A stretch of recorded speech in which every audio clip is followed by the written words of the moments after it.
Yeah, and I think a kind of a big part of this episode I was excited to talk through is our playoff kind of extravaganza, I guess, and the check-in to see how we're doing. So Tyler, take us through it. What are the standings? Who's winning? I'm sure I'm not in first place, but go ahead.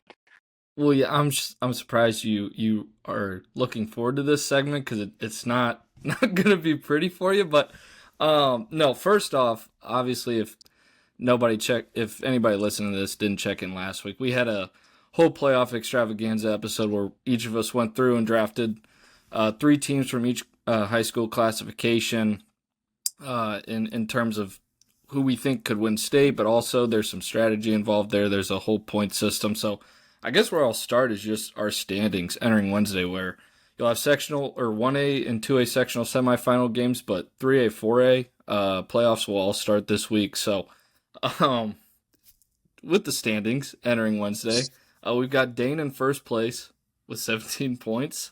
Myself with 16 in second. We've got Drew in third with 14.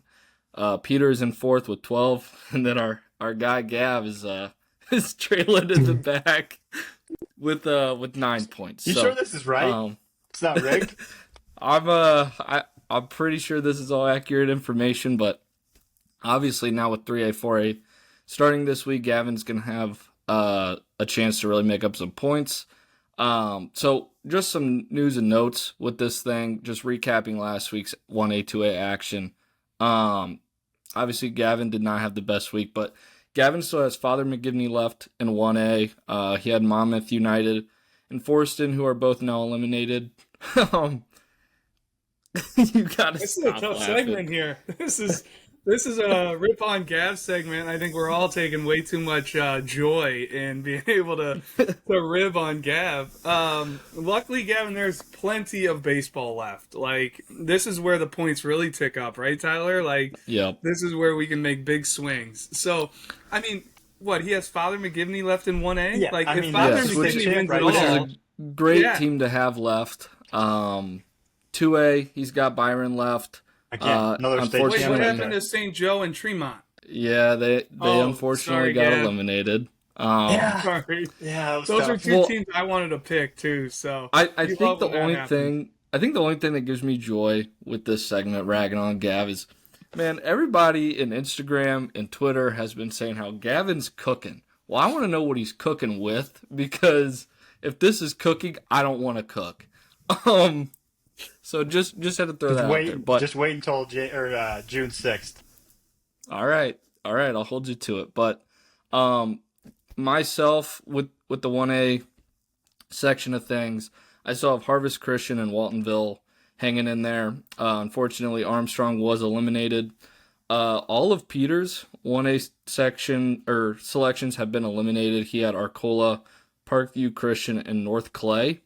Dane has Gibson City, Melvin Sibley, and Illini Bluffs still hanging in there in the 1A. Unfortunately for him, St. Bede, who was his first pick, was eliminated. Um, That's Gavin, tough, you have man. no room, no room to be laughing right now. Um, Moving over to 2A. Well, hold All on a second, because I think you okay, all skipped right. over something that's very important. I Oh, just okay. listened to everything you said. Am I the only person on this call right now with all three of my 1A schools still left? Yes, that is Because that's correct, the and way that's it a looks like to me, and that you were gonna gloss right over that. That's really that is all I'm fair. standing on over here. Yep, that's All a right. great shout out by you, and a total misstep by me. But yes, all of Drew's 1A picks have survived up to this point. He had Ottawa Marquette, Yep. Shout him Proud out. Catholic, and Goreville, who are all going to be playing in sectional final games starting Wednesday. Moving over to the 2A side of things, myself, Peter, and Dane, all three of our teams have made it through the first week of playoffs. My three teams are Teutopolis, Monticello, and IVC. Peter has Wilmington, who I'll actually touch on here in a little bit. He has Wilmington, St. Anthony, and Normal U High.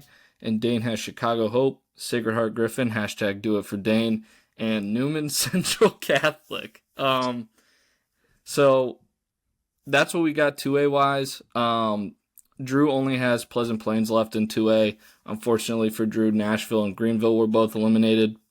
Come on, Just Coach in Brewer. Take it home. Take it home. You're my last hope down there. Let's go. Sorry, uh, Tyler. no, you're good. Just one last note I had when I was digging into this with the 1A, 2A stuff is none of our teams will actually face off in sectional semifinals. Now, a lot of that could change going into Saturday for some sectional finals, but thought that was an interesting nugget that we will have no head-to-head matchups yet. So, Is that because they're all eliminated? well, in the case of Gavin, yes. I got two. But I got a team in each. but that's what I have, Gavin. I see there's some notes down here. I mean, No, the one thing alma I wanted to mater. say. Yeah, before we get to that.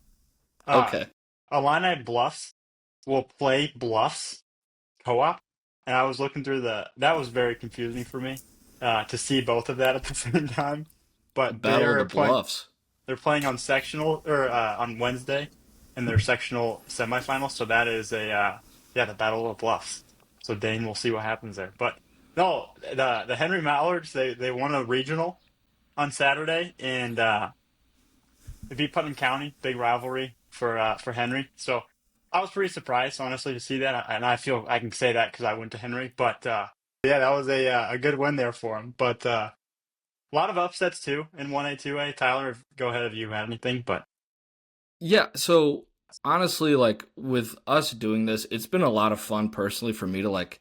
I mean, Saturday I was like sitting on Game Changer. Like, you guys are probably like, "Oh my God, this loser like not enjoying his Memorial Day weekend," but like, it's been a lot of fun for me to just kind of like track this. And one game I had my eye on was the Wilmington Coal City game. It seemed like it was just an awesome game. It was 0-0. Go into the seventh. You go into the bottom of the seventh, and Bryson Meents, I hope I'm saying that right, a 2027 for Wilmington, hits a walk-off home run to beat Coal City 1-0. And he was recently pulled up. I was looking at his stats. He's only played in 9 games this year, so what a way to make your mark as a sophomore over there for Wilmington. So that was just one game that really caught my eye when I digging into all this stuff. So shout out to Wilmington there. Yeah, it's my boys. Never a doubt. Never a doubt.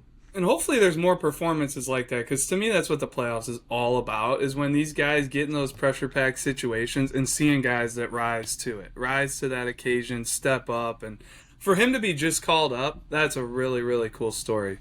That's like a situation that might like kickstart their like run. Knock on wood, but like hopefully that kind of gets a little fire going. Like we've seen that a million times where like one swing kind of kickstarts like the whole thing, and it just kind of snowballs from there. But we'll see. Well, and we've seen it with all these upsets to, these high seeds so far in 1A, 2A. It's a lot of the times, whether it's the NCAA March Madness tournament or, it's one and done. Those like first or second round matchups can sometimes be the toughest ones. You win on a buzzer beater, whatever, a late game situation in basketball or in baseball, you get that walk off, whatever it may be. Somehow you survive and advance. And that kind of like gets the weight off your shoulders, whatever it is. And then you're like, all right, we had our scare. Now let's go play. I'll never forget it. Naz's first year winning their state title a few years back. They were down to their last strike at the St. Lawrence. They were playing at St. Lawrence, down to their last strike multiple times against Lamont, and came back and won, and then kind of cruised the rest of the way. So like you said, Peter, that's a great point. Like, who knows now with Wilmington and what they'll do. That's what kind of came to mind for me too, was that Naz run. But like also, yeah, I mean that's kind of a tough draw to get Coal City early like that. I mean Coal City, I'm not sure off the top of my head what number seed they were, but that's always a team that is very like solid and makes runs. And like I've had teammates that played for Coal City and they were very good and they were on some great teams. Like that's just a team that you don't want to have to face in the playoffs, and clearly they showed it, like playing them really well. But yeah, just I feel like Coal City always has an arm or two. And that's all it takes in these playoffs. Like, we were looking at St. Joe Ogden losing to Tolono Unity. Like, it takes one arm to just, have hitters off balance for 4, 5, 6 innings, and then all of a sudden it's 1-0 and everybody gets tight, and you never know what can happen at that point. yeah, and that was the one thing I wanted to mention with the 1A, 2A upsets. They're in the Peru, St. Bede sectional, and the Altamont sectional. There were 0, 1, or 2 seeds that advanced past the regional finals. So, like, big shout out to all those teams that were upsetting or beating the teams that were the higher seed, because that's always, as a player and fan, that's just exciting to do. That's awesome. So good for them. Happy for them, especially the Mallards. But yeah, I think that kind of wraps up our coverage here from the playoffs, probably, unless anybody else has anything they want to mention. But yeah, No, when this comes out, Gav, 3A, 4A playoffs will start, right? So on yeah, Wednesday, look for games. Hopefully weather cooperates, but there's going to be even more madness taking place. Double the madness. yeah. Yeah. But I was gonna put in there shout out to all those that are giving us hype about this stuff. I think it's kind of taking a life of its own. But whether they're taking it as Drew Locascio took us in a draft, we're gonna fight for him, or there's teams that kind of align in the second round with our picks, and they're like, hey, we're in their path. Why didn't they take us? Shout out to those guys. I think it's pretty cool. No, I Totally. think Like, yeah, use it as extra motivation, right? Like, yeah. prove me wrong. I don't know ball or whatever it may be. And Tyler, if you were going to get in there and say something, or Gavin. No, it's been great. Like, honestly, all the parents, all the players that are interacting with us, like, I was giving Gavin crap, like, all these people were saying he was cooking, but, like, we love that interaction. Like, you guys feel free to roast me. Like, I don't care. Like, it's fun. It's fun interacting with you guys. So, Pretty no, easy. that's a great, yeah. So, that's a great shout by Dane. I feel like it really kind of has taken on a life of its own. So, that's what I had. The do it for Dane thing is probably my favorite thing out of all of this. Like, that's unbelievable. I hope they're actually using that like on the team, and like whether it's a joke or not, like I hope they actually are saying that, because that's hilarious. We need Chance coming out of dugouts. We need do it for Dane Chance. The Griffins yeah. down there in Springfield. Let's go. Like, don't, like, let's really get in there. Let's make it a mantra.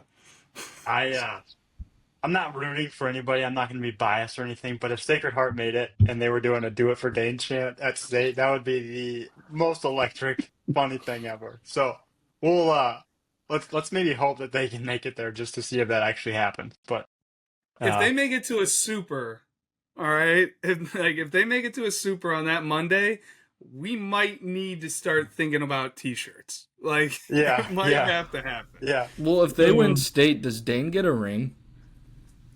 I mean, he should. How else would they have made it? Like, if he didn't pick them, they weren't gonna, come on. So, I think I don't he know. definitely Dane needs deserves to go. something. He needs to go to like every game, at least minimum, just to show face. I agree. Might throw the first pitch out of next season or something. I don't know. Opening day. Oh, that's a great call. Well, let's hope yeah, they keep this ride yeah. going, because it has been fun to see them win and get behind our selections. And we do love it. Like, it's been an awesome talking point for us. You never know when you put something like Tyler. Credit to you putting this thing together and bringing it to fruition. But you never know how it's gonna pick up or what people are gonna think on it. So it's fun to see the interaction and keep it up, because, like I said, 3A, 4A is about to start, and things I'm sure are going to get wild in certain sectionals, and there's bound to be plenty of upsets to go around.